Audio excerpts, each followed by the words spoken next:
ومن أحسن قولا ممن دعا إلى الله وعمل صالحا وقال إنني من الله وحده والصلاة والسلام على من لا نبي بعده أما بعد فأعوذ بالله من الشيطان الرجيم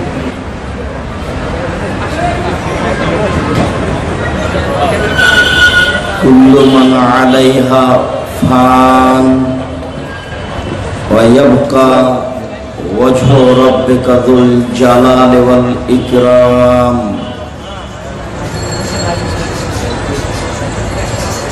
عن أبي موسى الأشعري رضي الله تعالى عنه قال قال رسول الله صلى الله عليه وسلم أطعموا الجائع وعودوا المريض وفكوا العاني رواه البخاري মুসলিম। সম্মানিত উপস্থিতি, প্রশংসা আল্লাহর জন্য, শান্তি অবতীর্ণ হোক আল্লাহর রাসূলের উপর সাল্লাল্লাহু আলাইহি ওয়াসাল্লাম। আমরা অবশ্য বিষয় অবগত হলাম, জাহান্নাম জান্নাত। আমি অবশ্য আজকের জন্য আপনাদের জন্য বাছাই করে রেখেছিলাম মরণ একদিন আসবেই মর্মে উল্লিখিত বিষয়টি রেখে দিয়ে আপনাদের সামনে এক গুরুত্বপূর্ণ সংক্ষিপ্ত তথ্যবহল বিবরণের চেষ্টা করব। মরণ একদিন আসবেই, মরণ একদিন আসবেই। এই আলোচনার প্রারম্ভের সংক্ষিপ্ত আলোচনা মরণের সূচনা, তারপরের সংক্ষিপ্ত কথা মরণ চাওয়া যায় কি, তারপরের সংক্ষিপ্ত কথা মরণের সময় করণীয় কি। তিনটি বিষয়কে সামনে রেখে আমরা অল্প সময়ে এক গুরুত্বপূর্ণ বিবরণের চেষ্টা করব ইনশাআল্লাহুল আজিজ। সম্মানিত উপস্থিতি, আপনাদের মনে রাখা ভালো হবে মরণ একদিন আসবে, এই কথাই ঠিক, আজ হোক আর কাল হোক।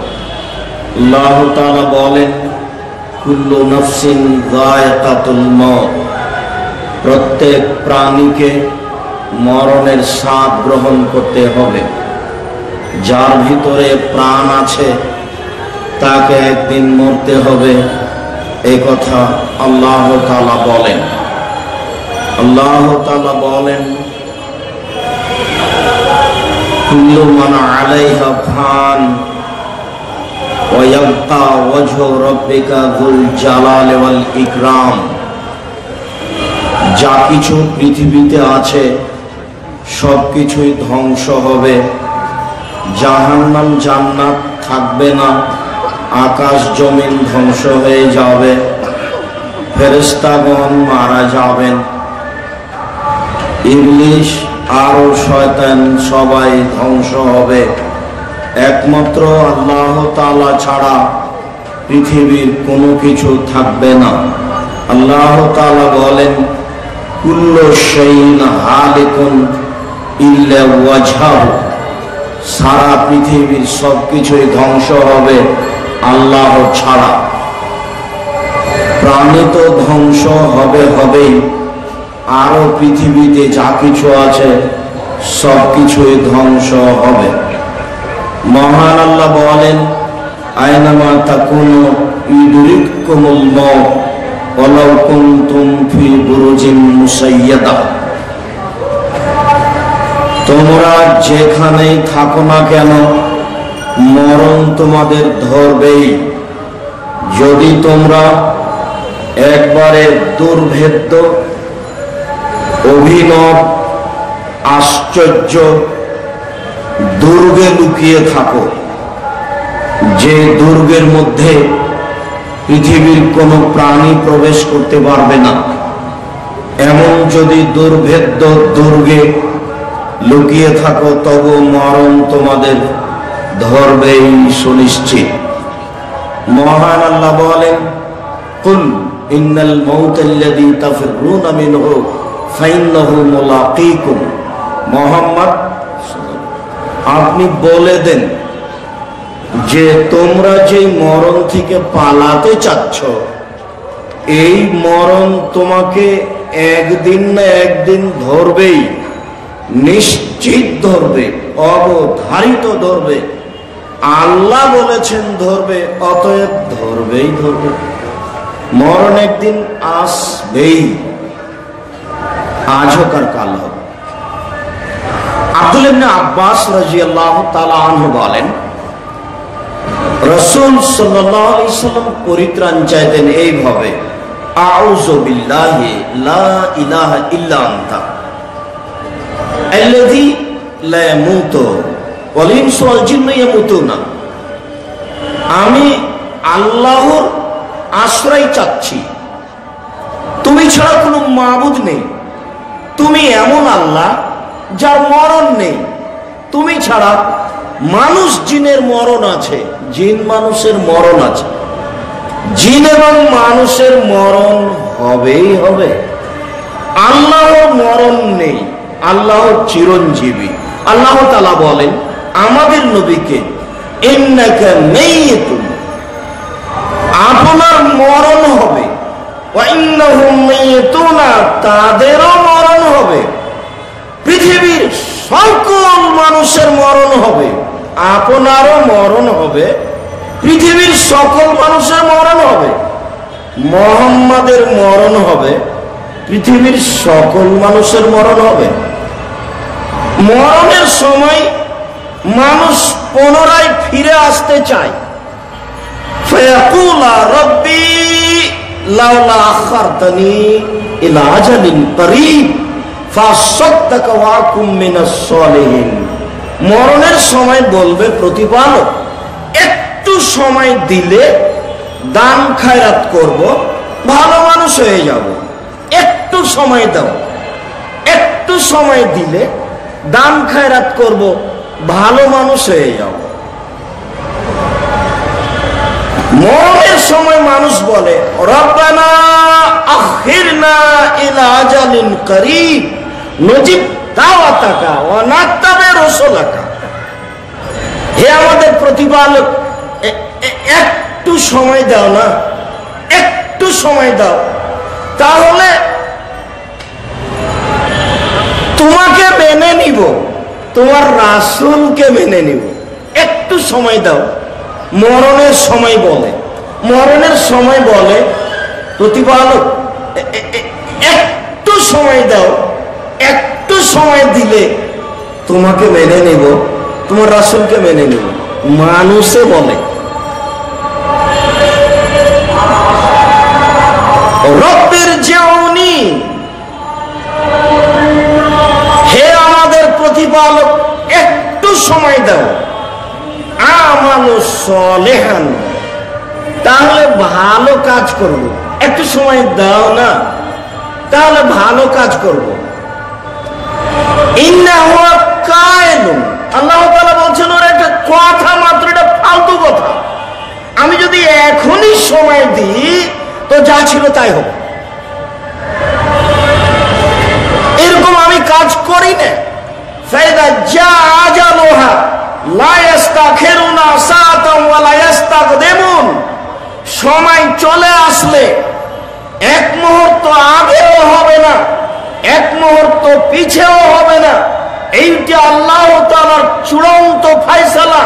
যারা আগে পিছে নেই, অযথা ফালতু কথা বলে মাত্র মরণের সময়, এটা একটা কথার কথা, অহেতুক কথা। মরণের সময় বলে মাত্র, মরণ হবেই। অসুস্থ মানুষ মরণের সূচনা, অসুস্থতা মরণের সূচনা। আবু মুসা আশআরী রাদিয়াল্লাহু তাআলা আনহু বলেন, রাসূল সাল্লাল্লাহু আলাইহি ওয়াসাল্লাম বলেছেন, আতিয়ামুল জায়া, দুস্থ গরীব ফকির মিসকিনকে খেতে দাও। এটা আদেশ। পৃথিবীর মানুষ দুস্থ গরীব ফকির মিসকিনকে খেতে দাও। রাসূলকে জিজ্ঞাসা করা হয়েছিল আইউল আমালে আফজাল, কর্মের জীবনে কোনটা কর্ম সবচেয়ে উত্তম, আমলের জগতে সবচেয়ে ভালো আমল কি? তখন আল্লাহ রাসূল উত্তরে বললেন তুতি মুত্তাম তাকরাউ সালাম আলা মান আরাফতা ওয়া মান লাম তারিফ, দুস্থ গরীব ফকির মিসকিনকে খেতে দিবা, যাকে চিনো তাকেও সালাম দিবা, যাকে চিনো না তাকেও সালাম দিবা। মানুষের জীবনে ভালো কাজ দুস্থ গরীব ফকির মিসকিনকে খেতে দেওয়া। একটু আবু হুরায়রা রাদিয়াল্লাহু তাআলা আনহু বলেন রাসূল সাল্লাল্লাহু আলাইহি সাল্লাম বলেছেন ইন্না ফি জান্নাতি লাগোরা, জান্নাতে এমন উন্নত মানের পদার্থ তৈরি ঘর রয়েছে, খালি টক টক টক টক টক করছে, ঝকঝক ঝকঝক করছে। ইরা জাহের মিন বাতিনে হওয়া, বাতিন মিন জাহেরা, যার ভিতর থেকে বাহির দেখা যায়, বাহির থেকে ভিতর দেখা যায়।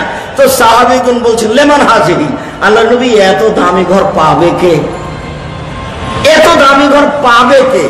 তখন আল্লাহ রাসূল বলছেন লিমান আলানাল কালামা, যার মুখের ভাষা নরম সে পাবে। দুই আতামাত্তামা, যে দুস্থ গরীব ফকির মিসকিনকে খেতে দিল সে পাবে। রাসূল সাল্লাল্লাহু আলাইহি সাল্লাম বলেন আস-সাইয়্যিল আরমিল ওয়াল মাসাকিন কাল মুজাহিদ ফি সাবিলিল্লাহ, সায়াম কা লাইফতের আল কায়েম লা ইয়াক্তুর। মানুষ যদি দুস্থ গরীব ফকির মিসকিনকে খেতে দিতে পারে, যদি বিধবা নারীকে দেখাশোনা করতে পারে, তাহলে এক নেকি সমান 3 নেকি হবে। এক, আল্লাহর পথে যুদ্ধ করলে যত নেকি হয়, দুস্থ গরীব ফকির মিসকিনকে খেতে দিলে তত নেকি হয়। দুই, নিয়মিত নফল সিয়াম রোজা থাকলে যত নেকি হয়, দুস্থ গরীব ফকির মিসকিনকে খেতে দিলে তত নেকি হয়। তিন, নিয়মিত তাহাজ্জুদ পড়লে যত নেকি হয়, দুস্থ গরীব ফকির মিসকিনকে খেতে দিলে তত নেকি হয়। আপনাকে আমি কি দিয়ে বুঝাই দুস্থ গরীব অসহায় মানুষের প্রতি দয়া করা কত নেকি, বুঝাতেই পারলাম না। বুঝাবো কি দিয়ে? শতকরা 95 জন বক্তাই মিথ্যু, আমার বুঝে শতকরা 98 জন মুফাসসির মিথ্যু। আর আপনাদের অবস্থা দেখে আমারও খুব কষ্ট হয়। আপনাদেরকে দেখলে আমার খালি চাঁপাইনবাবগঞ্জের ভাষাটা মনে পড়ে, আন্ধা কো আন্ধা পড়াতা হয়, অন্ধকে অন্ধ পড়াচ্ছে। মানে যে বলছে সেও অন্ধ, যে শুনছে সেও অন্ধ, বক্তা অন্ধ, শ্রোতা অন্ধ। আর যে কোরআন হাদিস বুঝে সেও যে কোরআন হাদিস বলে না গো। কোরআন হাদিস বললে যে একটু সময় লাগবে, 10টা আয়াত মুখস্থ করতে হবে, 20টা হাদিস মুখস্থ করতে হবে, শ্রম দিতে হবে, একাই বসে বসে তাকে পুনরায় বলতে হবে, বারবার ফিরিয়ে আনতে হবে, নইলে মোবাইলের দিকে মাইকের দিকে মুখ করে একটা হাদিস বলার পরে আর মনে থাকবে না। তখন খালি রংপুর যাবে, দিনাজপুর যাবে, খুলনা যাবে, কোথায় কোথায় যাবে, চট্টগ্রাম যাবে, বরিশাল যাবে। 3 ঘন্টা পরে বলবে যে এই আয়াতের তর্জমা করতে, ব্যাখ্যা করতে আরো 2 দিন লাগবে। এখন পর্যন্ত কিছুই বলেনি, একেবারেই ধোঁকাবাজ। আপনাদেরও অবস্থা যা, হুজুরেরও অবস্থা তা। রাসূল সাল্লাল্লাহু আলাইহি সাল্লাম বলেন পৃথিবীর মানুষ আদেশ করছি দুস্থ গরীব ফকির মিসকিনকে খেতে দাও। 2, উদুল মারিদা, অসুস্থ মানুষকে দেখতে যাও, এটা আমার আদেশ, অসুস্থ মানুষকে দেখতে যাও। 3, ফুকুলানি, বন্দীদের মুক্ত করো। এই ছেলে, তোমাকে দল করতে নিষেধ করেছি, জিন্দেগিতে কোনোদিন দল করব না। সংগঠন করলে আর একজনের বদনাই করাই লাগবে, আমার 18 বছরের অভিজ্ঞতা। দল করো না, তোমার গতি হচ্ছে আর একজনকে জেলে দেওয়া। আল্লাহর নবী বলছেন জেলের মানুষকে মুক্ত করো, আর আপনি চাচ্ছেন মিথ্যা সাক্ষী দিয়ে জেল দেওয়া। তাহলে মুখামুখি হলো না। তাহাজ্জুদ পড়ে জান্নাত কিনার আশা করো না, বল হিসাব। মুরব্বী, অনুরোধ করে যাচ্ছি, আল্লাহ রাসূলের এই বাক্যটাকে মূল্যায়ন করিয়েন, কোটি টাকা দাম। আল্লাহ রাসূল বলেছেন ফুকুলানি, বন্দী যারা আছে তাদের মুক্ত করো, জেল থেকে বের করো, এটা আমার আদেশ। বলছিলাম অসুস্থ মানুষকে দেখতে যেতে হবে।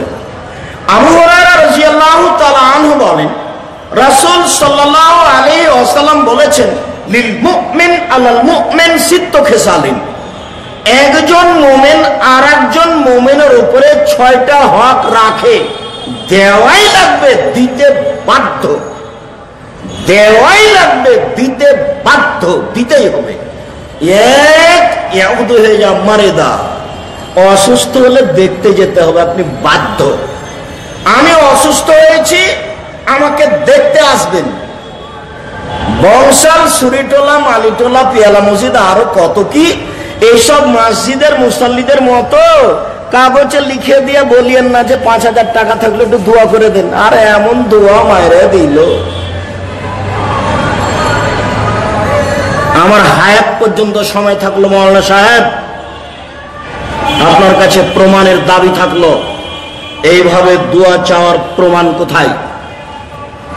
অসুস্থ হলে মানুষকে দেখতে যেতে হবে, রাসূল সাল্লাল্লাহু আলাইহি ওয়াসাল্লামের একাধিক হাদিস, এবং আপনি দেখতে যেতে বাধ্য, আপনি দেখতে যেতে বাধ্য, দেখতে যেতেই হবে।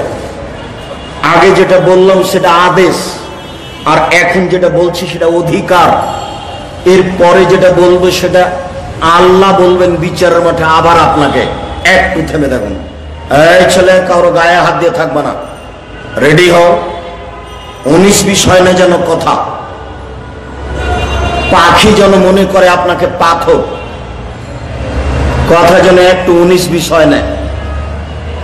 এই হাদিসে কয়েকটা কথা আছে, বলে নিয়ে আবার ফিরে যাচ্ছে। মানুষ মারা গেলে জানাজায় যেতে হবে, আপনি বাধ্য। 3, দাওয়াত দিলে যেতে হবে। তবে দাওয়াত খেতে গিয়ে দেখছেন যে মেয়েটা কমিউনিটি সেন্টারে পতিতালয়ের ময়ে বসে আছে, এবার দাওয়াত থেকে ফিরে আসতে হবে। গিয়ে দেখছেন যে ছবি উঠছে, সবাই ভিডিও করছে, তাহলে দাওয়াত থেকে ফিরে আসতে হবে। গিয়ে দেখছেন যে কনে গেছে বরের বাড়িতে হলুদ মাখতে হবে, বর এসেছে কনের বাড়িতে হলুদ মাখতে, ছি ছি ছি ছি ছি ছি ছি। মানুষ নিচে নামতে নামতে মনে হচ্ছে যে পেশাব পায়খানা হয়ে গেছে, মানে বিবেচনা বলে কোনো জিনিস নাই। আল্লাহ বলছে, বুঝেও বুঝে না ওরা, অন্তর আছে বুঝে না, দেখেও দেখে না ওরা, চক্ষু আছে দেখে না, শুনেও শুনে না ওরা, কান আছে শুনে না। উলাইকা কালানাম, তারা পশু প্রাণীর মতো, তারা গরু ছাগলের মতো, তারা কুকুর শ্রীগালের মতো, ভালো হওয়া যাক বরং তার চেয়ে খারাপ। এ কথা আল্লাহ বলেন। বিবাহের আগে মেয়েটা ছেলের বাড়িতে হলুদ মাখতে যায় কি করে? বিবাহের আগে ছেলেটা মেয়ের বাড়িতে হলুদ মাখতে আসে কি করে? সবাই কি পশু প্রাণী নাকি?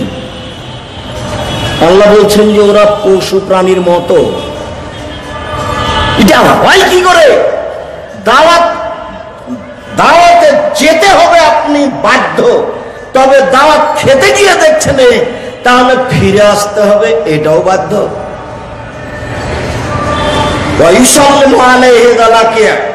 সাক্ষাৎ হলে সালাম দিতে হবে। আদখালুন নাস মান বাখিলা বিস সালাম, সবচেয়ে খারাপ মানুষ কৃপণ সেই যে সালাম দিতে দেরি করে, সবচেয়ে ভালো মানুষ সেই যে আগেই সালাম দেয়। তিনি বলেন, অসম্মিত হয়ে যাওয়া হতাশা, হাঁচি আসলে উত্তর দিতে হবে। তবে আপনার হাঁচি আসলে আপনি আলহামদুলিল্লাহ বলতে বাধ্য। আপনি আগে আলহামদুলিল্লাহ বলবেন, তারপরে আমি উত্তর দিব ইয়ারহামাকাল্লাহ। তো প্রতিবেশী যদি বাড়িতে না থাকে তাহলে তার কল্যাণ কামনা করবেন, তার হাট বাজার করে দিবেন। বলছিলাম আবু হুরায়রা রাদিয়াল্লাহু তাআলা আনহু বলেন, রাসূল সাল্লাল্লাহু আলাইহি ওয়াসাল্লাম বলেছেন, ইয়াকুলুল্লাহু তাআলা ইয়াউমাল কিয়ামা, ইয়া আবদি লিমা তাউদনি। বিচারের মাঠে আল্লাহ বলবেন, হে আমার বান্দা, আমি অসুস্থ ছিলাম, তুমি আমাকে দেখতে যাওনি কেন? তো লোকটি বলবে আনতা রব্বুল আলামিন, আর আপনি বিশ্ব জগতের প্রতিপালক, কাইফা আউযু, আপনাকে আমি দেখতে যাব মানে? কথাটা বুঝতে পারলাম না। প্রতিপালক, আরে আপনি বিশ্ব জগতের প্রতিপালক, আপনাকে আমি দেখতে যাব মানে এটা কি কথা হলো? তখন আল্লাহ বলছেন, এই শোনো, ইন্না আবদি ফুলানান কাদা মারিদা, অমুক বান্দা আমার অসুস্থ হয়েছিল, ফালাম তাও তো তুমি তাকে দেখতে যাওনি। তাকে দেখতে গেলে আমাকে দেখতে যাওয়া হতো, তুমি দেখতে যাওনি কেন? বুঝাতে পারলাম না? সভাপতি সাহেব আপনাকে বলছি, মসজিদের সেক্রেটারি সাহেব আপনাকে বলছি, আপনার মসজিদের নীতির প্রমাণ চাই। বড় বড় আলেম ওলামা বসে আছেন, প্রমাণ দিতে হবে, অন্যথায় নীতি বন্ধ করতে হবে। আজকে আহলে হাদিসের অনেক ভালো আলেম ওলামা এখানে উপস্থিত। আমি আপনাদের উপস্থিতিতে আন্তরিকভাবে খুশি হয়েছি। মসজিদের জুমার দিনের এই নীতি বাতিল করতে হবে, আপনার ইচ্ছাকে বাতিল করতে হবে। এবার আপনার সাথে আমার আরো জরুরি কথা, তবে আর একটু কথা আছে। তারপর এখন পর্যন্ত একটা হাদিস দেখালাম, আল্লাহর নবীর আদেশ অসুস্থ মানুষকে দেখতে যেতে হবে। একটা হাদিস দেখালাম আপনি দেখতে যেতে বাধ্য, কেন? আমার হক আছে আপনার ওপরে। একটা হাদিস দেখালাম আল্লাহ বিচারের মাঠে আপনাকে বলবে যে আমাকে দেখতে যাওনি কেন। বুঝাতে পারি না মনে হয় কথা। এবার আরো দুই একটা বলছি। আল্লাহর নবী অসুস্থ মানুষকে দেখতে যেতেন। আবু হুরায়রা রাদিয়াল্লাহু তাআলা আনহু বলেন, দেখালেন নবী সাল্লাল্লাহু আলাইহি ওয়াসাল্লাম আলা আরাবী, আল্লাহর নবী একজন পল্লীর বেদুইন অশিক্ষিত গাঁওয়ার মানুষকে দেখতে গেলেন। আল্লাহ নবী গ্রামের মানুষকে দেখতে যেতেন, অসুস্থ মানুষকে। আপনাকে বলছি, আল্লাহর নবী অসুস্থ মানুষকে গ্রামে দেখতে যেতেন। ওয়াকানা ইদা দাখালা আলা মারিদিন কালা, তার একটা নীতি ছিল, যখন অসুস্থ মানুষের কাছে যেতেন তখন বলতেন লা বাস তহুর ইনশাআল্লাহ, কোনো অসুবিধা নেই, ভালো হয়ে যাবে, কোনো অসুবিধা নেই, ভালো হয়ে যাবে, এইটা তিনি প্রথমে বলতেন। ফাকালা লাহু, তাই তিনি এই বৃদ্ধ মানুষ অশিক্ষিত বেদুইন গাঁওয়ার মানুষটাকে বললেন লা বাস তহুর ইনশাআল্লাহ, কোনো অসুবিধা নেই, ভালো হয়ে যাবে। তখন লোকটি বলছে কাল্লা, কখনো নেই, আমার অসুখ ভালো হবে না, মরণকে আমি দেখতে পাচ্ছি, আমি এত অসুস্থ, আমার গায়ে খুব জ্বর, আমি ভালো হয়ে যাব মানে কি বলেন আপনি? আল্লাহ রাসূলকে চিনেও না, বুঝেও না। অশিক্ষিত মানুষের যা হয়, তখন আল্লাহ রাসূল বলছেন আচ্ছা ঠিক আছে এদান, আচ্ছা ঠিক আছে, তাহলে তুমি যেটা বললে সেটাই। আমি তো বলছিলাম যে লা বাস তহুর ইনশাআল্লাহ, কোনো অসুবিধা নেই, ভালো হয়ে যাবে। এখন তুমি বৃদ্ধ মানুষ, বুঝো না, তুমি বলছো যে না, মরণ আমাকে দেখতে পাচ্ছে আর আপনি বলছেন ভালো হয়ে যাবে, মানে কি হলো এটা? কবর আমাকে দেখতে পাচ্ছে আর আপনি বলছেন ভালো হয়ে যাবে, মানে? তো আল্লাহ রাসূল বলছেন আচ্ছা ঠিক আছে। আমি শেষের টুকু বলতে চাইনি, আমি বলতে চাচ্ছি রাসূল বেদুইন গাঁওয়ার অশিক্ষিত মানুষকে গ্রামে দেখতে যেতেন, তার প্রমাণ পেশ করছি।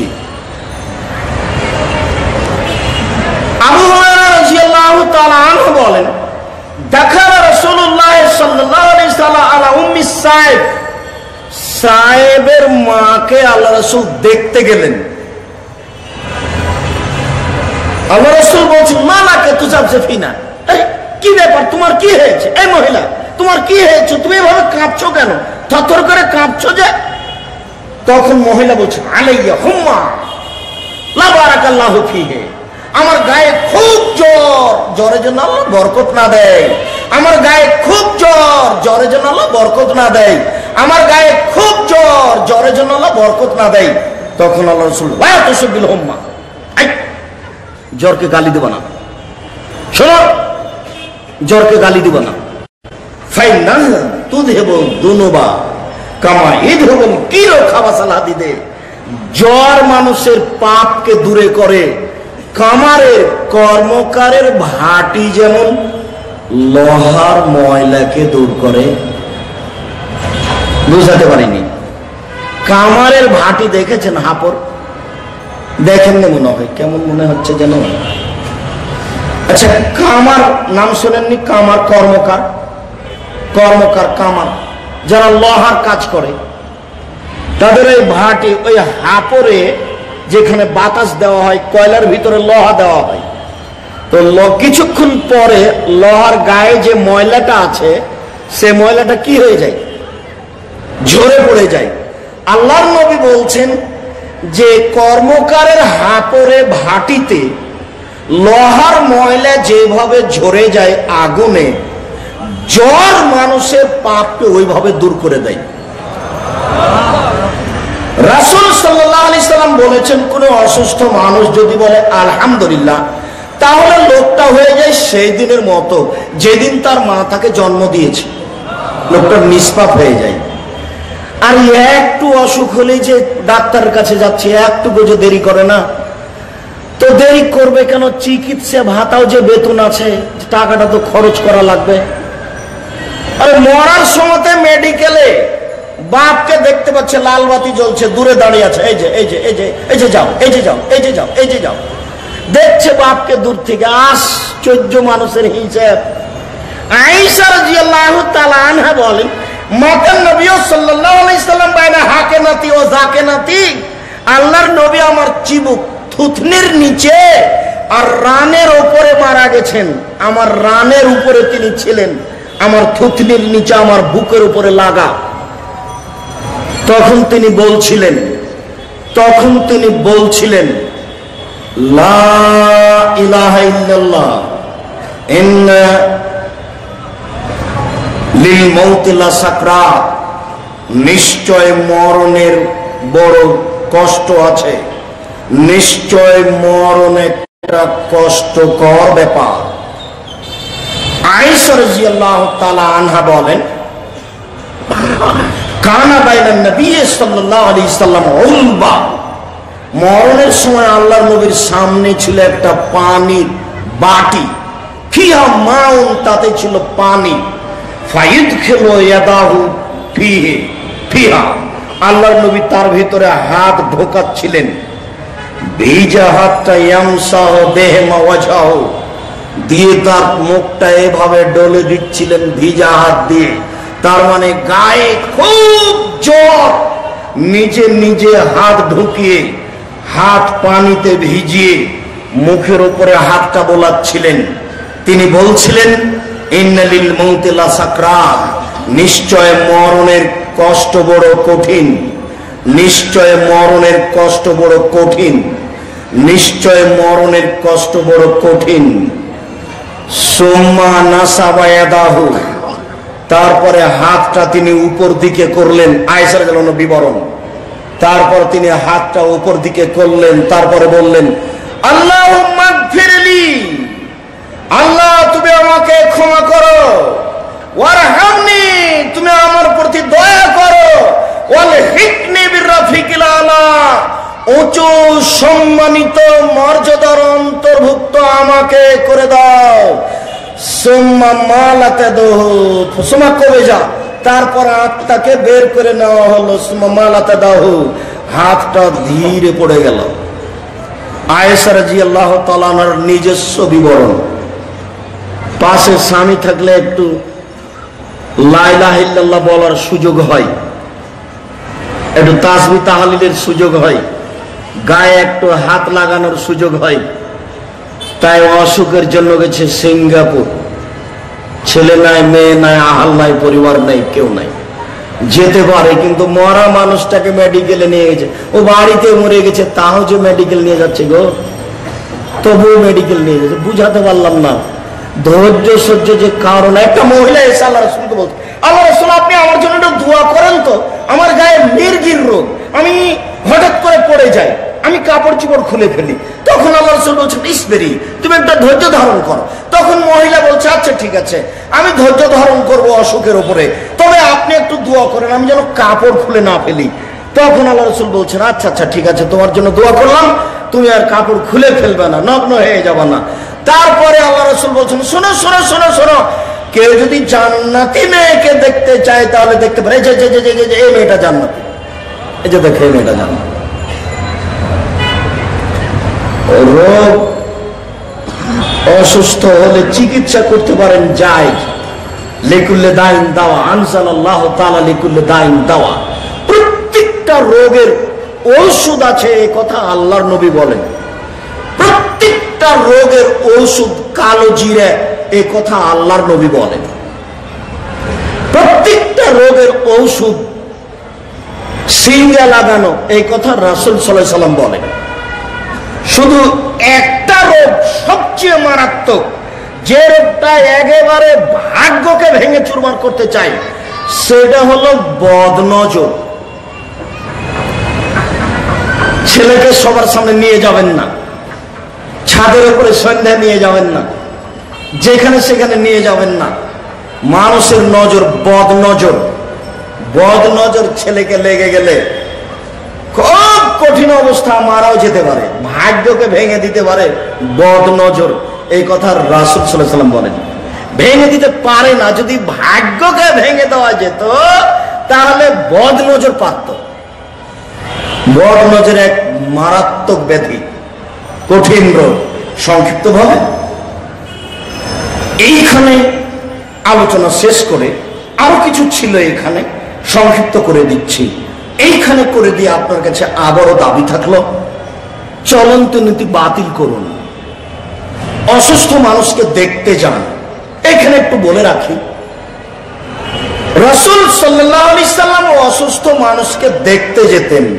আবু হুরায়রা রাদিয়াল্লাহু তাআলা আনহু বলেন, ইদাস্তাকা ইনসানুন, কোন মানুষ যখন অভিযোগ করত যে আমার গায়ে ব্যাধি, আমি অসুস্থ, ইয়ামসাহু বিয়াদিহি, আল্লাহ রাসূল তার গায়ে একটু হাত দিয়ে মুছে দিতেন, হাতটা দিয়ে গায়ে একটু বলিয়ে দিতেন, আর বলতেন, আযহিবিল বাস, আল্লাহ তুমি রোগ দূর করো, রব্বান নাস, তুমি মানুষের প্রতিপালক, অসফে, আরোগ্য দাও, আরোগ্য দাও প্রতিপালক, আনতা সাফি, তুমি তো আরোগ্য দাতা, লা শিফা ইল্লা শিফাউকা শিফাউন লা ইগাদারু সাকম, তুমি এমন আরোগ্য দাও যাতে করে কোনো রোগী না থাকে, এরকম আরোগ্য দাও। আল্লাহ রাসূল গায়ে হাত দিয়ে এই কথা বলতেন, মানে অসুস্থ ব্যক্তিকে দেখতে যেতেন, তার গায়ে হাত দিয়ে এই কথা বলতেন। এতক্ষণ পর্যন্ত অসুস্থ ব্যক্তির সুবিধা বলে আসছি, এবার আমি যে গেলাম অসুস্থ ব্যক্তিকে দেখতে, এতে লাভ কি?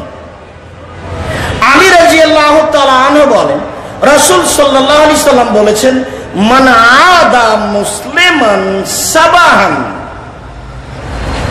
ইসাল্লি আলাইহি সাবুনা আলফ মালাক মাসান, কোন মানুষ যদি সকালে অসুস্থ মানুষকে দেখতে যায় তাহলে 70,000 ফেরেশতা আল্লাহকে বলে, আল্লাহ এই লোকটাকে তুমি ক্ষমা করে দাও, এই লোকটা একটা অসুস্থ মানুষকে দেখতে গেছে, আল্লাহ তুমি এই লোকটাকে ক্ষমা করে দাও, এই লোকটা অসুস্থ মানুষকে দেখতে গেছে, আল্লাহ তুমি এই লোকটাকে ক্ষমা করে দাও, একটা অসুস্থ মানুষকে দেখতে গেছে।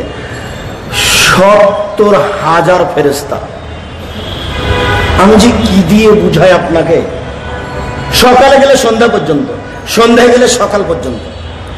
আবু হুরায়রা রাদিয়াল্লাহু তাআলা আনহু বলেন, রাসূল সাল্লাল্লাহু আলাইহি সাল্লাম বলেছেন, মান আদা আখাহু মুসলিম, যে ব্যক্তি তার মুসলিম ভাইকে দেখতে যায়, কানা ফি খুরাফাতিল জান্নাতি হাত্তা ইয়ারজিয়া, যতক্ষণ পর্যন্ত ফিরে না আসে ততক্ষণ পর্যন্ত সে জান্নাতের বাগানে থাকে। মুসলিম। আমি এই কথা দুটো আবার ফিরিয়ে বলি, মানে এখানে আর লম্বা কথা বলবো না, এখান থেকে চলে যেতে চাচ্ছি। মরণের সূচনা থেকে এখন চলে যাব, চলে গিয়ে বলবো মরণ চাওয়া যায় কি, এরপরে মরণের সময় করণীয়। দুই একটা কথা বলে খুব তাড়াহুড়া করছি, আপনি খুব রেডি থাকবেন, একটু সামান্য সরিষা সম পরিমাণ 19-20 হয় না যেন, আন্তরিকভাবে অনুরোধ থাকছে। বলে নিচ্ছি যে অসুস্থ ব্যক্তিকে দেখতে যেতে আপনি বাধ্য, তাতে তার লাভ আছে, আপনারও অনেক লাভ আছে।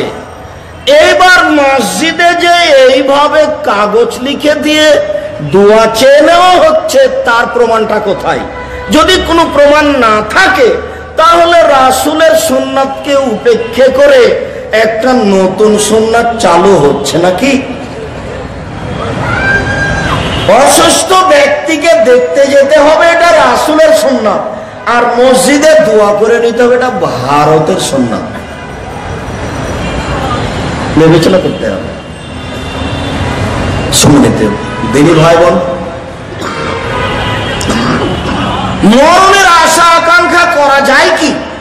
আবু হুরায়রা রাদিয়াল্লাহু তাআলা আনহু বলেন, রাসূল সাল্লাল্লাহু আলাইহি সাল্লাম বলেছেন, লা ইয়াতামান্নাল মাউতা,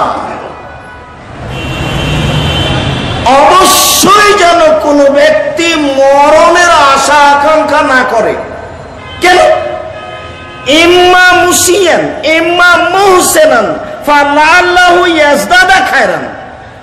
ও যদি ভালো মানুষ হয় আর বেঁচে থাকে তাহলে নেকি আরো বেশি হয়ে যাবে। নেকি যত বেশি হবে জান্নাতের মর্যাদা তত বেশি হবে। ওয়াইম্মা মুসিয়ান, লোকটা যদি পাপী হয়, ফালাল্লাহু ইয়াস্তাতিবা, হয়তোবা কোনো সময় তওবা করতে পারে। তো মরণ চাইবে কেন? মরণ চাইবে কেন? মরণ কেন চাইবে? ভালো মানুষ বেঁচে থাকলে নেকি বেশি হবে, খারাপ মানুষ বেঁচে থাকলে কোন সময় যদি তওবা করে। রাসূল সাল্লাল্লাহু আলাইহি ওয়াসাল্লামের আরেকটা কথা এখানে বলে রাখছি, তোমরা যারা দায়িত্ব পালন করছো 1 মিনিটের জন্য চলাচল বন্ধ করো। এই কথাটি আরো জরুরি, খুব বেশি জরুরি। কাতাদা রাদিয়াল্লাহু তাআলা আনহু বলেন, আন্নাহু ইউহাদ্দিসু, কাতাদা রাদিয়াল্লাহু তাআলা আনহু হাদিস বর্ণনা করেন। তিনি বলেন, মাররা আলা রাসূলিল্লাহি সাল্লাল্লাহু আলাইহি ওয়াসাল্লাম বিজানাজাতিন, আল্লাহর নবী একটা জানাজার পাশ দিয়ে যাচ্ছিলেন।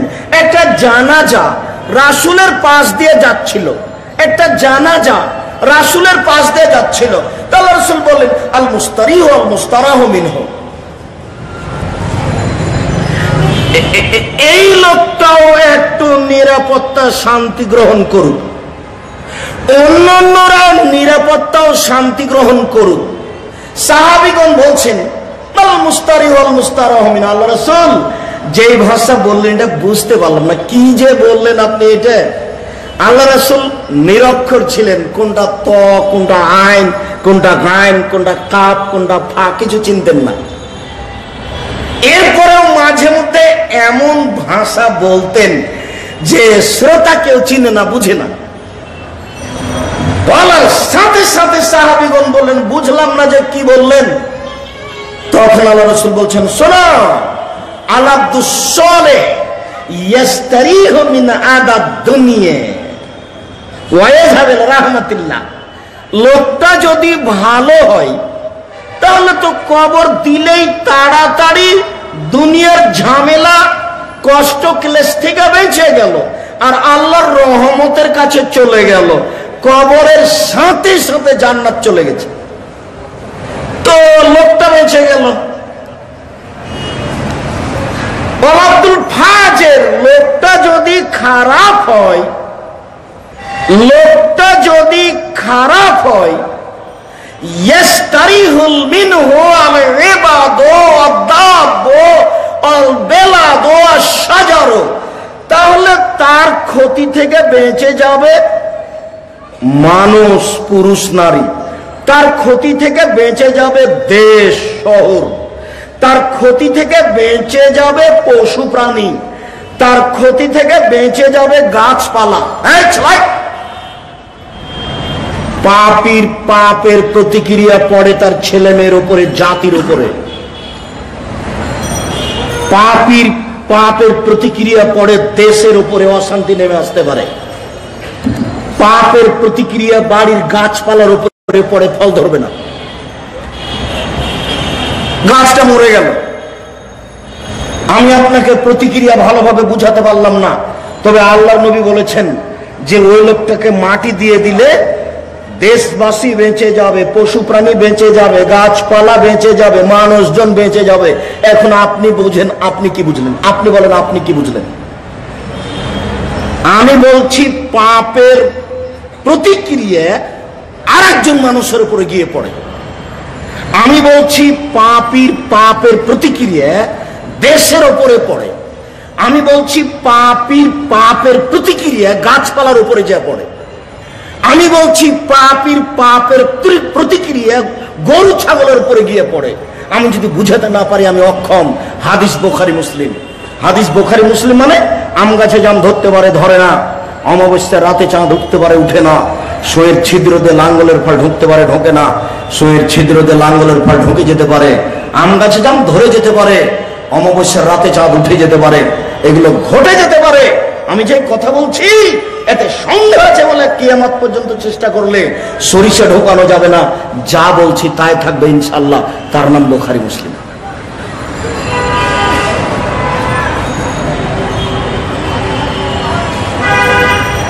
আবু হুরায়রা রাদিয়াল্লাহু তাআলা আনহু বলেন, রাসূল সাল্লাল্লাহু আলাইহি সাল্লাম বলেছেন, লা ইয়াতামান্না ইয়ান্না আহাদুকুম মিন যুররি নাসাবাহু। যে কোনো সমস্যায় যেন মানুষ মরণ না চায়। যে কোনো সমস্যায় যেন মানুষ মরণ না চায়। ফাইন কানা লাহু বুদ্দান, যদি তার জন্য মরণ চাওয়া জরুরি হয়, মরণ যদি চাইতেই হয়, ফায়াকুলো, সে যেন বলে। মরণ যদি চাইতেই হয় তাহলে সে যেন বলে, আল্লাহুম্মা ইন কানাতিল হায়াতু খায়রান লি ফাহিনি, আল্লাহুম্মা আহিনি ইন কানাতিল হায়াতু খায়রান লি। আল্লাহ আমাকে বাঁচিয়ে রাখো যদি আমার বেঁচে থাকা ভালো হয়। অতফিনি ইযা কানাতিল ওয়াফাতু খায়রান লি, আমার মরণ দাও যদি আমার মরে যাওয়া ভালো হয়। এটা বলতে পারে, আমার মরণ দাও যদি মরে যাওয়া ভালো হয়। এটা বলতে পারে।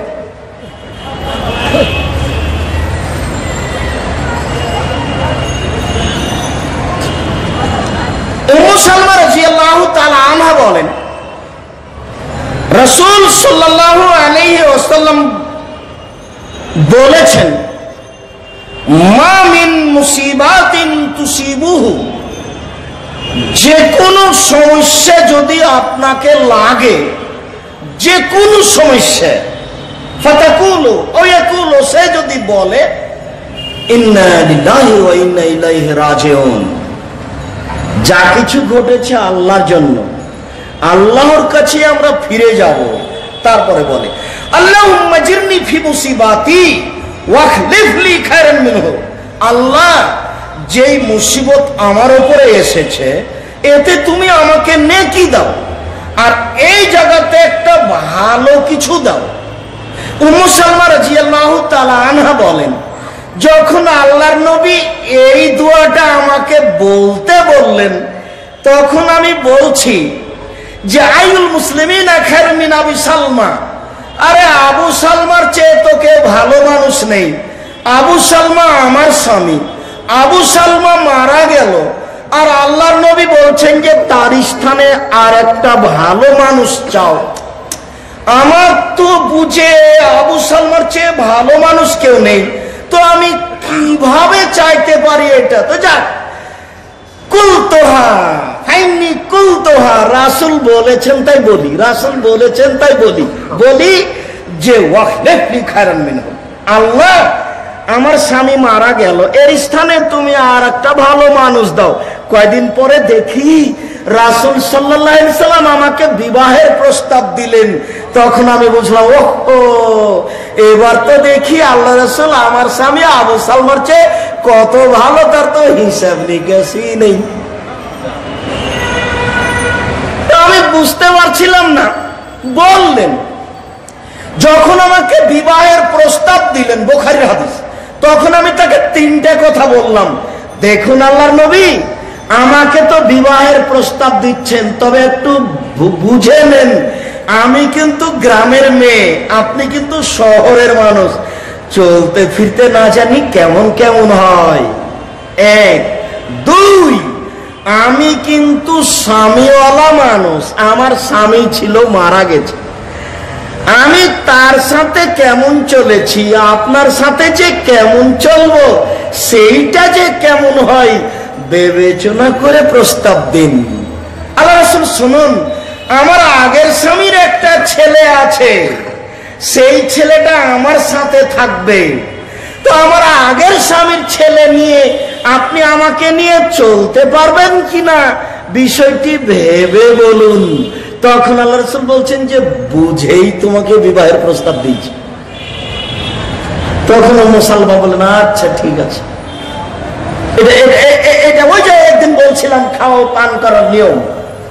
উমর ইবনে আবি সালমা বলেন কুনতু হিজরান ফি বাইতি রাসূলিল্লাহ সাল্লাল্লাহু আলাইহি ওয়াসাল্লাম, আবু সালমার ছেলে উমর, আবু সালমার ছেলে উমর বলছেন আমি রাসূলের কোলে লালন পালন হচ্ছিলাম, আমি খেতে বসলে হাতের প্লেটটা হাতটা প্লেটের এখানে সেখানে যায়, তার মানে আমি আমার মায়ের আগের স্বামীর ছেলে, তার মানে আমি আমার মায়ের আগের স্বামীর ছেলে, আর আমার মায়ের পরের স্বামী হচ্ছেন মুহাম্মদ সাল্লাল্লাহু আলাইহি সাল্লাম। আমি মুহাম্মদ সাল্লাল্লাহু আলাইহি সাল্লামের সাথে খেতে বসি, তখন আমার হাতটা প্লেটের এখানে সেখানে যায়, আমাকে বলেন সামিল্লাহ বিসমিল্লাহ বলো, কুল বিয়ামিনিক ডান হাতে খাও, কুল মিমাইয়ালিক পাশ থেকে খাও। একসাথে তিন কথা বলে দিচ্ছেন আগের স্বামীর ছেলেকে। উম্মু সালমা রাদিয়াল্লাহু তাআলা আনহা বলেন দাখালান নবী সাল্লাল্লাহু আলাইহি সাল্লাম আলা আবি সালমা, আবু সালমা মারা গেছেন, তো আল্লাহ রাসূল দেখতে আসলেন আবু সালমাকে, মানুষ মারা গেলে রাসূল যেতেন, আবু সালমাকে দেখতে আসলেন। ওয়াকাদ শাক্কা বাসারুহু, তখন তার চোখটা এভাবে মেল হয়েছিল, এইভাবে মেল হয়েছিল। ফাআখফাজাহু, রাসূল সাল্লাল্লাহু আলাইহি ওয়াসাল্লাম হাত দিয়ে চোখটা বন্ধ করে দিলেন, তারপরে বলেন শোনো শোনো শোনো শোনো, ইন্নার রূহা, নিশ্চয় আত্মা যখন বের হয় তবে হল বাসারো, চক্ষু তখন তাকে দেখতে থাকে কিভাবে কিভাবে বের হয়ে গেল। আত্মা যখন বের হয় তখন চক্ষু তাকে দেখতে থাকে কিভাবে কিভাবে বের হয়ে গেল। যেমন আত্মা বের হয়ে গেছে দেহটা অকেজ হয়ে পড়ে থাকে, চক্ষু তখন বন্ধ করতে পারে না, কেন এই শরীর অকেজ হয়ে গেছে, চক্ষু তখন মেল হয়ে থাকে। তাই আল্লাহ রাসূল বললেন পাশে যারা আছে তারা যেন বন্ধ করে দেয়, গেলে এই চক্ষু টান দেওয়ার বন্ধ হবে না, কাজে তাড়াতাড়ি বন্ধ করে দিতে হবে। পাশে যারা ছিল তারা হইচই হইচই করে কাঁদতে লাগলো ওই সময়তে। তখন আল্লাহ রাসূল বলছেন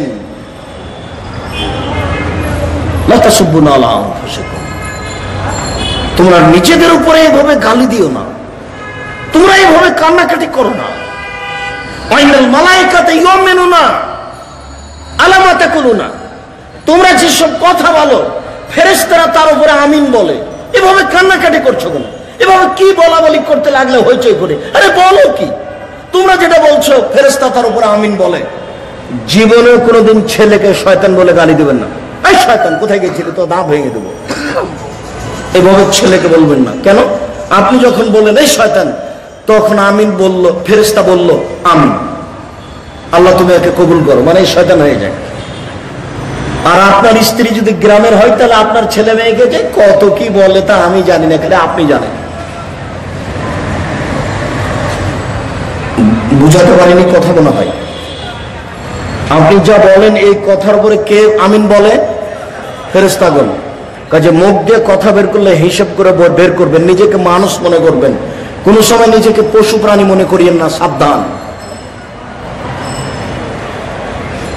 এরপরে রাসূল সাল্লাল্লাহু আলাইহি সাল্লাম তার জন্য দোয়া করেন, আল্লাহুম্মা গফির লি আবি সালমা, আল্লাহ তুমি আবু সালমাকে ক্ষমা করো, তার একটা সুন্দর প্রতিনিধি করো, তুমি তার কবরকে প্রশস্ত করো, তুমি তার কবরকে আলোকিত করো। মরণকে স্মরণ করতে হয়। আবু হুরায়রা রাদিয়াল্লাহু তাআলা আনহু বলেন রাসূল সাল্লাল্লাহু আলাইহি সাল্লাম বলেছেন ফাকসিরু যিকরা হাযিল লাযযাতিল মউত, ওই জিনিসটাকে বেশি বেশি স্মরণ করো যে জিনিসটা স্বাদকে কেটে দেয়। সাদ লোকটা বলছে ঢাকা শহরে বংশালে বাড়িটা 5 তালা করব।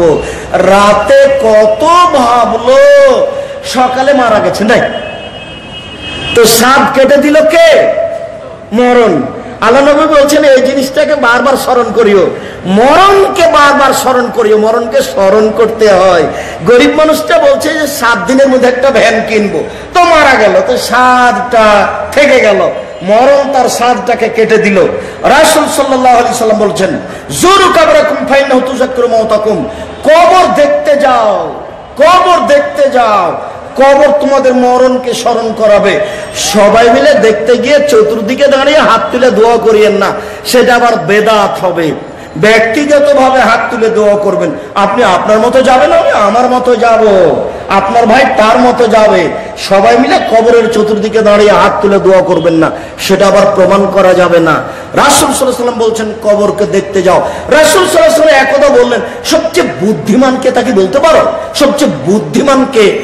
তখন আল্লাহ রাসূলকে জিজ্ঞাসা করা হলো, আল্লাহ রাসূলই বললেন। তখন সাহাবীগণ বললেন যে আল্লাহ এবং আল্লাহ রাসূল ভালো জানেন সবচেয়ে বুদ্ধিমান কে।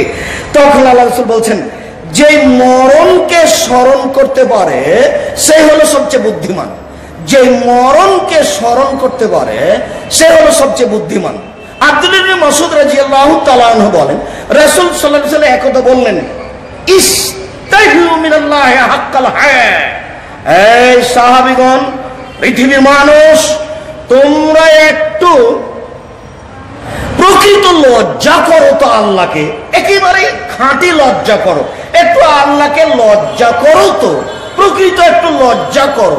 তখন সাহাবীগণ বলছেন নাহানু নাস্তাহি হাক্কাল হায়া, আমরা সত্য সত্যই আল্লাহকে লজ্জা করি। তখন আল্লাহ রাসূল বলছেন লাইসা জালিকা, না না না না না, আমি এইটা বলিনি, এইটা প্রকৃত লজ্জা নয়। লজ্জা হচ্ছে ইন্নাল ইস্তিহয়া, নিশ্চয় প্রকৃত লজ্জা হচ্ছে এক ফালইয়াহফাজ রাসাহু ওয়া মা ওয়া, মাথাটাকে ঠিক রাখবে, মস্তিষ্ক যা ধরে রাখে সেইটাকে ঠিক রাখবে। তার মানে মরা পর্যন্ত 2 কানে ইয়ারফোন লাগাবে না। ওই যে নোংরা গান মস্তিষ্ক ধরছে, আল্লাহ রাসূল বলছেন যে মস্তিষ্কে খারাপ কথা দেয়, খারাপ কিছু ভাবে, সে প্রকৃত লজ্জা করে না। প্রকৃত লজ্জা করে সেই যেই মস্তিষ্কটাকে ভালো কথা ও ভালো কর্মে রাখে।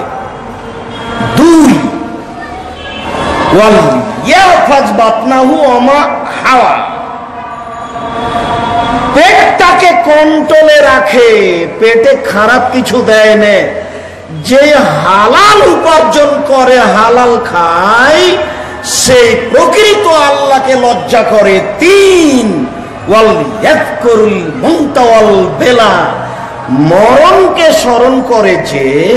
আর যে বলে যে আমার বাপ দাদা নানা যেমন মাটিতে মিশে গেছে, আমিও তো মাটিতে মিশে যাব, এই কথা যেই বলে সেই আল্লাহকে প্রকৃত লজ্জা করে।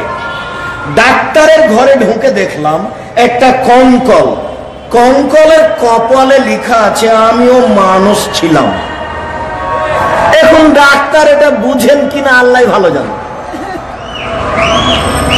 তার মানে আপনি যখন মরণকে স্মরণ করতে পারলেন এবং বলতে পারলেন যে আমিও তো একদিন মিশে যাব মাটিতে, তখন আপনি সত্য সত্যই আল্লাহকে লজ্জা করলেন।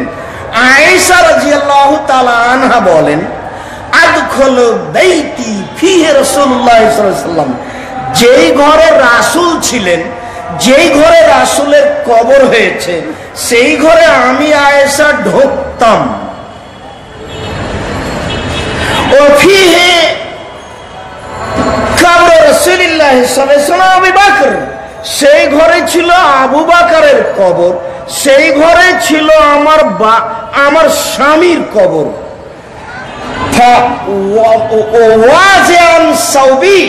আমি মাথায় কাপড় দিতাম না, আমি আঁটো হয়ে কাপড় দিয়ে গায়ে ঘেরে এগুলো ঢুকতাম না। কেন?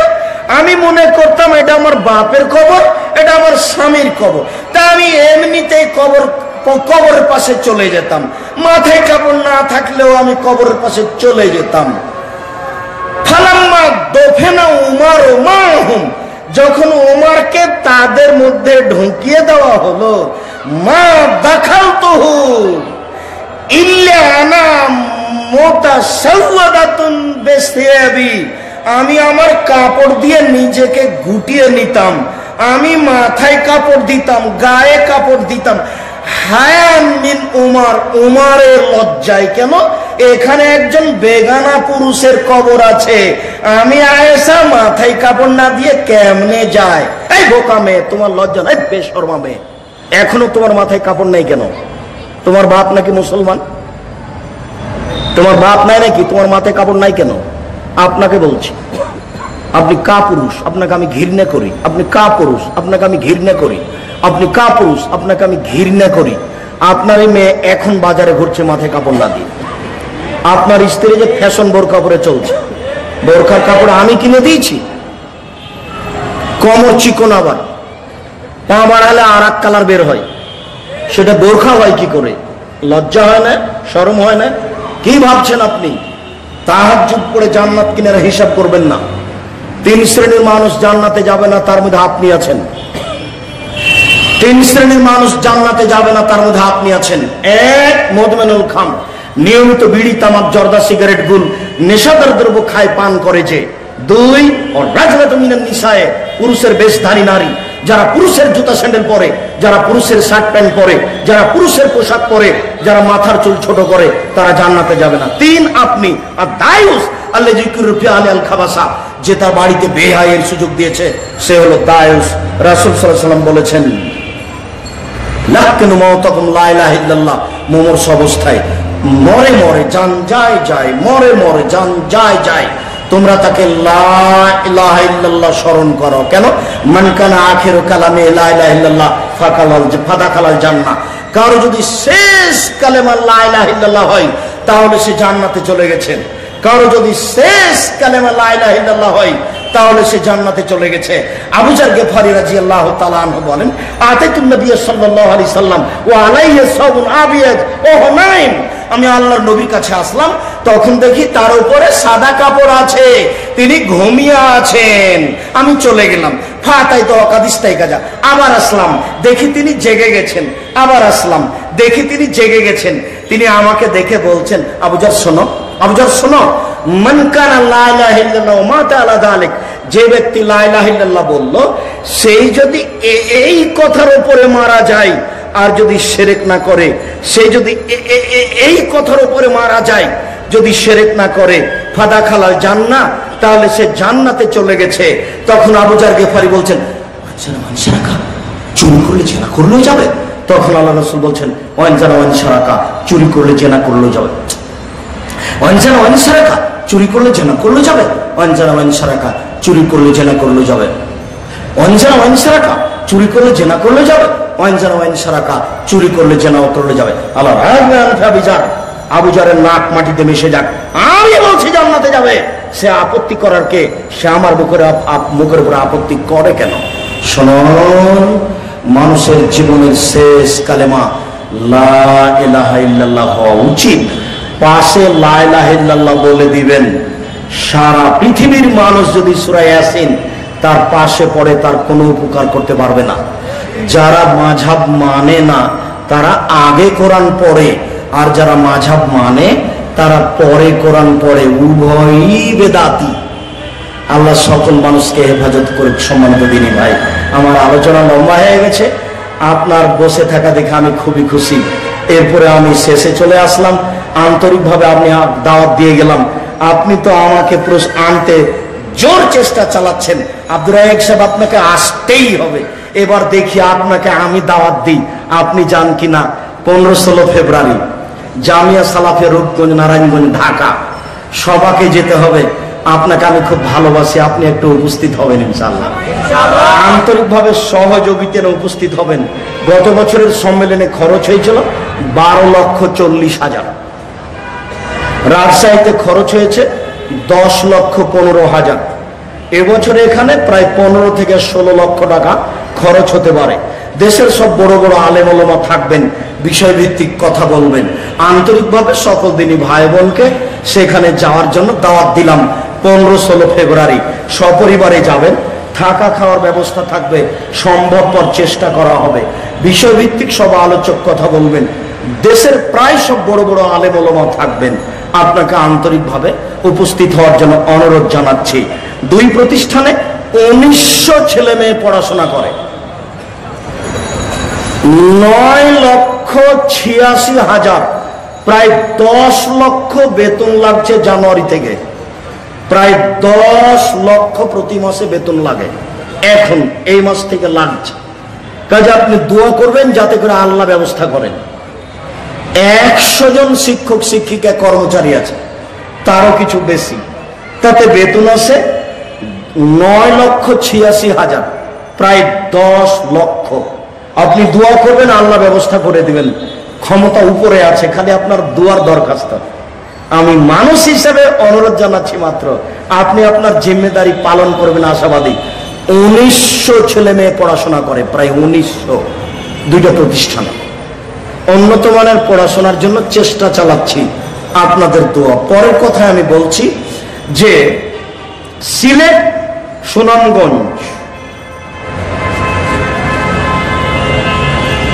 জগন্নাথগঞ্জ পক্ষ থেকে, থানার পক্ষ থেকে আমার নামে আমার বিরুদ্ধে কেস করা হয়েছে, এ কথাই ঠিক। 100,000 কোটি টাকা মানহানি। আমি যে মানহানি মানুষের করেছি, এই মানহানির জরিমানা হলো 100,000 কোটি টাকা। এইটা দিয়ে আমার বিরুদ্ধে কেস করা হয়েছে। আমি আপনার কাছে প্রথমত দাবি রেখেছি, একটু দোয়া করবেন আল্লাহর কাছে, যাতে করে তারা অপদস্থ করতে চাইলেও আল্লাহ যেন এটাকে ঠেকিয়ে দেন। এটা সর্বশক্তিমান। আর আপনারা উচ্চ শিক্ষিত মানুষ, আমাকে যদি কারো পরামর্শ দেওয়ার থাকে, জজ ব্যারিস্টার, উকিল বা উন্নত মানের কোনো মানুষ, তাহলে আমাকে পরামর্শ দিবেন। কেস আমার বিরুদ্ধে করা হয়েছে, এই কথাই ঠিক। নথিপত্র সংগ্রহ করা হয়েছে। আপনার পরামর্শের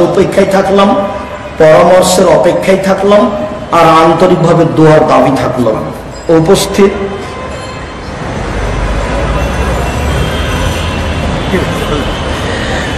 আর একটু সময়ের দাবি, আমার অনেক পথ, আমি তাদের শুকরিয়া আদায় করি। আমি এসেছি, এটাতে আপনারা আলহামদুলিল্লাহ বলবেন। আমি আসতে না বলে তার একটা বিপদে পড়তো। কালকে আমি আসতে চেয়েছিলাম, যারা আমাকে দাওয়াত দিয়েছে তারা ত্রুটি করেছে আমি বলিনি, কিন্তু আমি আগে বুঝতে পারিনি। আমি 1 সপ্তাহ থেকে বুঝতে পারছি যে গতকালও এখানে প্রোগ্রাম ছিল, অথচ 3 মাস থেকে আমি জানছি যে আমাকে কিশোরগঞ্জ যেতে হবে। তো তারা সব মাঝাবি মানুষ, আমি ধরেন জেনে শুনে আপনাদেরকে ছেড়ে ওখানে চলে গেছি। আপনাদের এখানে আসতে চেয়েছিলাম, আমি ঢাকায় পৌঁছেছি 4:30 রাতে, ভোর 4:30টায়। কেমনে আপনাদের সামনে উপস্থিত হই? তো যারা আমাকে দাওয়াত দিয়েছে তারা ভুল করেছে, এই কথা বলি না। দোষটা আমার উপরে চাপিয়ে তাদেরকে নির্দোষ ঘোষণা দিয়ে কিছু বললে আমাকেই বলেন যে আমারই ভুল হয়েছে। আমি আপনাদেরকে খুব ভালোবাসি, আপনাদের কথা রক্ষা করার প্রাণপণে চেষ্টা করব। আল্লাহ তুমি সর্বশক্তিমান, ব্যবস্থা করিও, আল্লাহুম্মা আমিন। সকল দিনই ভাই বোনের আন্তরিকভাবে কল্যাণ কামনা করে আজকে আলোচনা এই পর্যন্ত রেখেই শেষ করতে যাচ্ছে। আল্লাহ তুমি আমাদের কবুল করো, তুমি আমাদের মরণকে স্মরণ করার সুযোগ করে দাও, তুমি আমাদের পরকালকে সফল করো, আমরা যেন কবরে উত্তর দিতে পারি, কিয়ামতের মাঠে সফল হই, আমরা যেন জাহান্নামের মাঠে সফল হতে পারি, জাহান্নামে যেতে যেতে না লাগে। শুকরিয়া, জাযাকুমুল্লাহ খায়র। আরেকজনকে নিয়ে আসে, এই কথা বল, যতটুকু হয়েছে এটা আলহামদুলিল্লাহ। আর সকলের শুকরিয়া আন্তরিকভাবে কল্যাণ কামনা করে এই পর্যন্ত বলে আজকের আলোচনা এখানে শেষ করলাম। সুবহানাকাল্লাহুম্মা ওয়া বিহামদিকা, আশহাদু আল্লা ইলাহা ইল্লা আনতা, আস্তাগফিরুকা ওয়া আতুবু ইলাইক। আসসালামু আলাইকুম ওয়া রাহমাতুল্লাহ।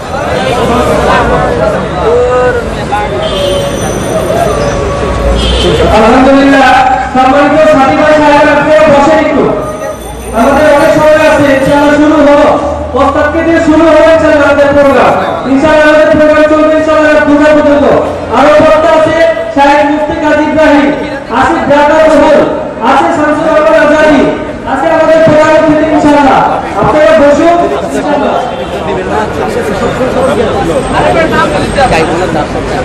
ভাই প্রিন্সিপাল সাহেব কথা বলা যায় না। আমি বাসায় সালাম করি।